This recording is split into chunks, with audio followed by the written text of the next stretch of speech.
Salve pessoal, bom dia, boa tarde e boa noite. Para quem ainda não me conhece, sou o Vinícius, graduando do curso de História do Unipan, e venho hoje dar continuidade no meu estágio preparando videoaulas para vocês.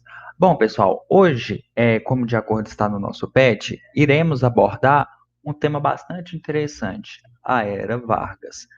Bom, estarei apresentando a minha tela agora para vocês. Irei colocar os slides, então vamos começar.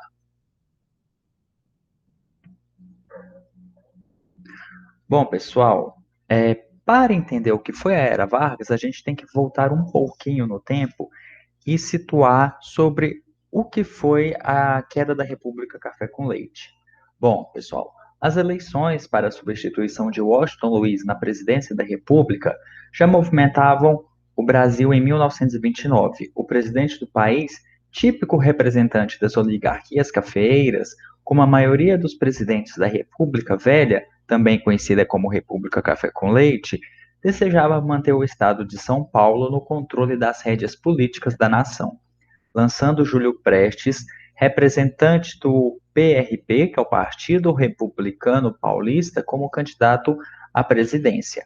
Os objetivos do presidente, ao propor um candidato paulista, giravam em torno da manutenção das ações econômicas realizadas durante o seu mandato e da preocupação em manter fileira em torno das questões cafeeiras do país, já que no cenário econômico internacional se agravava, chegando ao limite em plena campanha eleitoral no mês de outubro, quando a Bolsa de Nova York entrou em crise, a famosa quebra da Bolsa de 1929. As eleições ocorridas em março de 1930 contaram com o apoio da máquina eleitoral fraudulenta das oligarquias para as duas candidaturas. Para entender como funcionavam as eleições no país, bastava perceber que no Rio Grande do Sul, onde Getúlio Vargas era natural desse estado, recebeu 298 mil votos e 627, contra 982 do Júlio Prestes.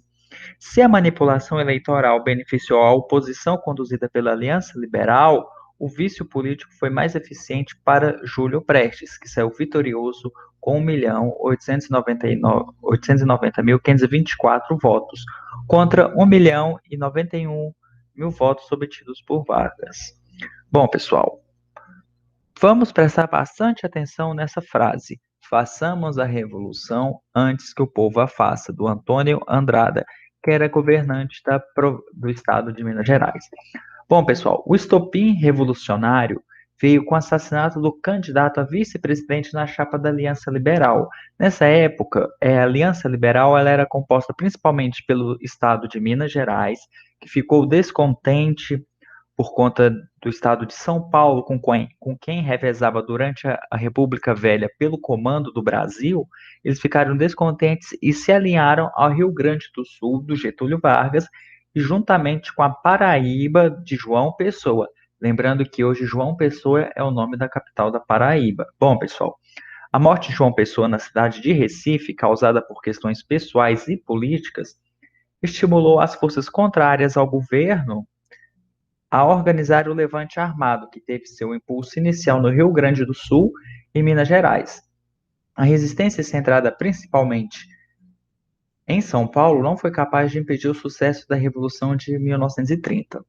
A deposição do presidente Washington Luiz por uma junta militar e a posse de Getúlio Vargas no chamado governo provisório colocavam fim à República, enfraquecendo as oligarquias que dominavam o Brasil durante as primeiras décadas da República. Além disso, o país abriu caminho para novas modalidades econômicas que mergulhariam a nação em um avanço industrial, com profunda intervenção estatal, principalmente na criação das bases do Parque Industrial Brasileiro. No aspecto social, a nova ordem vigente possibilitou a inserção dos trabalhadores urbanos no espaço político e social, principalmente pela articulação das massas populares através das concessões do governo de Getúlio Vargas. Bom, pessoal, se tratando do governo provisório, que foi essa primeira parte da Era Vargas, porque a Era Vargas tem ao todo a primeira, a primeira ida de Getúlio Vargas ao poder, ao cargo da presidência, ele ficou 15 anos. E a primeira parte, que vai de 1930 a 1934, é conhecida como governo provisório. O novo governo, chefiado por Getúlio Vargas, como eu mencionei, buscou conciliar os interesses oligárquicos com as novas propostas defendidas pela Aliança Liberal. A ação política inicial mostrou-se centralizadora, já que foram substituídos os governadores dos estados por interventores nomeados pelo presidente. Apesar disso, o estado de Minas Gerais foi poupado, sendo mantido no cargo como presidente de Minas Gerais o senhor Olegário Maciel, que além de nome de rua daqui de Patos de Minas, pessoal, ele foi ele foi um político bastante influente em Minas Gerais, sobretudo também no Brasil. Os novos governadores eram escolhidos em grande parte do grupo de tenentes que haviam articulado o projeto da Revolução de 1930. O legislativo também foi atingido pelas novas determinações, sendo fechadas todas as câmaras de vereadores e dissolvidas todas as assembleias legislativas, inclusive a federal. Nota-se que o governo provisório de Vargas atacou a ordem liberal e o forte federalismo, a autonomia, predominantes desde a República Oligárquica. Quanto ao rumo econômico e social do país, o governo provisório manteve a prática de valorização do café, destruindo parcela dos estoques reguladores. A fragilidade dos cafeicultores, provocada pela crise, deixaria para trás a gigantesca importância histórica que demonstrava a perda da sua hegemonia político-econômica.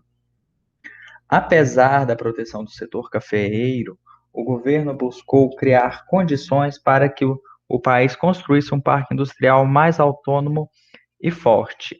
A aproximação do proletariado urbano ficou por conta da elaboração de uma legislação trabalhista que garantia repouso semanal remunerado, jornada de 8 horas de trabalho e direito à aposentadoria.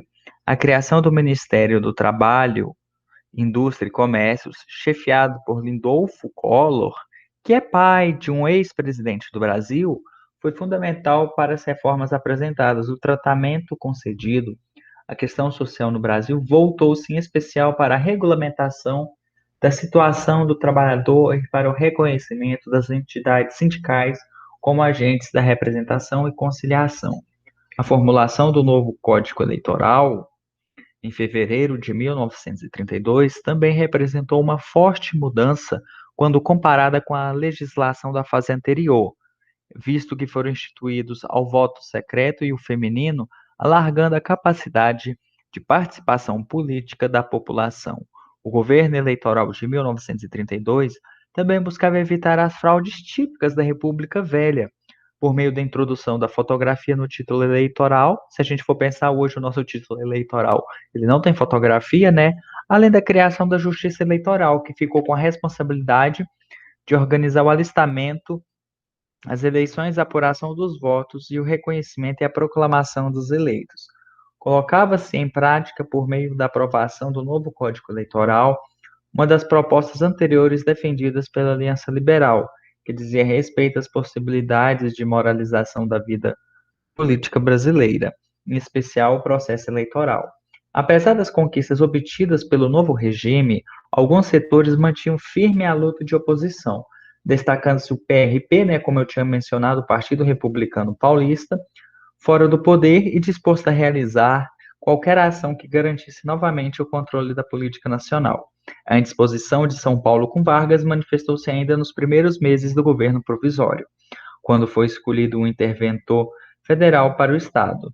A escolha de João Alberto, tenente pernambucano, foi tão desastrosa para a relação entre o governo federal e o Estado de São Paulo que Vargas voltou atrás e modificou a nomeação do governador, repetindo a substituição em outras oportunidades e culminou na escolha de um civil paulista, Pedro de Toledo, em março de 1932, que poderia aplacar o ódio da Frente Única Paulista.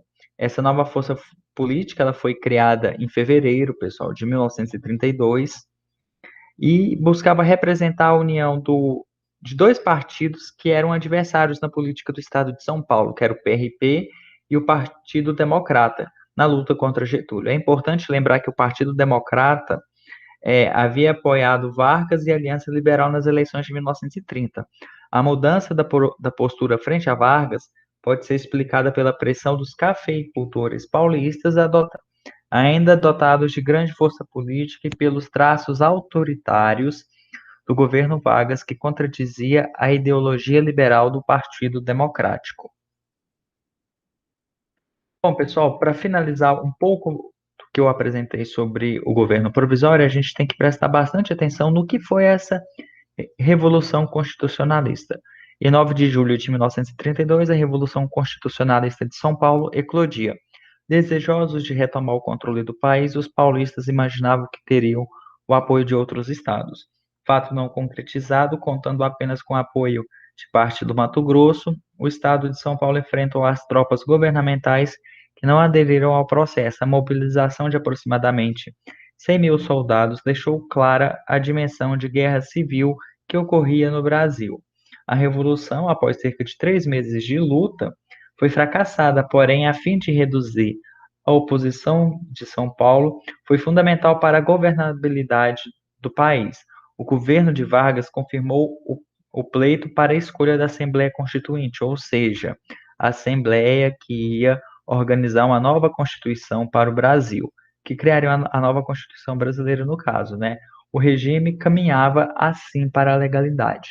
Bom, gente, na próxima aula eu irei abordar o que foi esse governo constitucional do seu GG, né, que também que a gente conhece como Getúlio Vargas, e eu também explicarei qual foi a outra parte, o período mais ditatorial da era Vargas, conhecido também como Estado Novo. Bom, pessoal, primeiramente, por hoje é só. Muito obrigado a atenção de todos e até mais.